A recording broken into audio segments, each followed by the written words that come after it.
দয়াল নবীজি বলেন, কুরবানির দিন আল্লাহ রব্বুল ইজ্জতের কাছে আদম সন্তানের কোন আমলই আল্লাহ পাকের কাছে তো প্রিয় নয়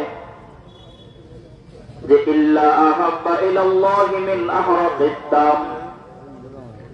কুরবানি পশুটাকে জবাই করা আর ওই পশুর রক্তের চেয়ে দামি আল্লাহ রব্বুল ইজ্জতের কাছে আজকের দিনের জন্য আর দ্বিতীয় কোন আমল নাই।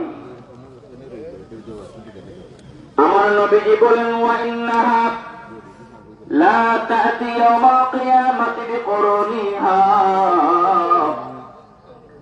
ওয়া আশআরিহা ওয়া আযলাফিহা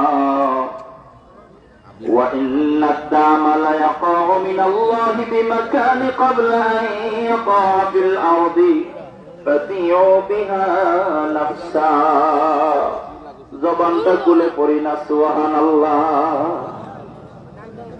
আমার প্যারা নবী বলেন, কুরবানির পশুকে আমার আল্লাহ তাবারাকা ওয়া তাআলা কিয়ামতের ময়দানে কুরবানির পশুর যে শিং থাকে, কুরবানির পশুর শরীরে যে পশম থাকে, কুরবানির জানোয়ারের পায়ের যে খুরগুলি থাকে রে, আমার আল্লাহ তাবারাকা ওয়া তাআলার দরবারে এই পশুর খোর, পশুর শরীরের পশম, পশুর শরীরের শিং আল্লাহ রব্বুল ইজ্জতের দরবারে হাজির হবে।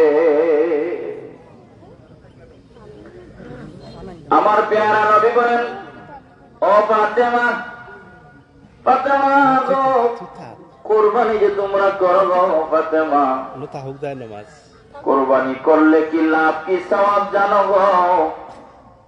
আমার নবীজি বলেন, ফাতেমা শুনো,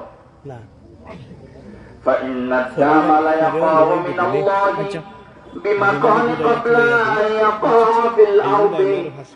জমিনের মধ্যে কুরবানির পশু জবাই করার পরে যেই রক্ত ধারা করে বের হয়, কুরবানির পশুর প্রথম রক্তের ফুটাটা জমিনের মধ্যে পড়ার সাথে সাথে ওয়া ইন্নাদ দামা লা ইয়াকাউ মিনাল্লাহি বিমাকানি ক্বাবলা আন ইয়াকা ফিল আরদি।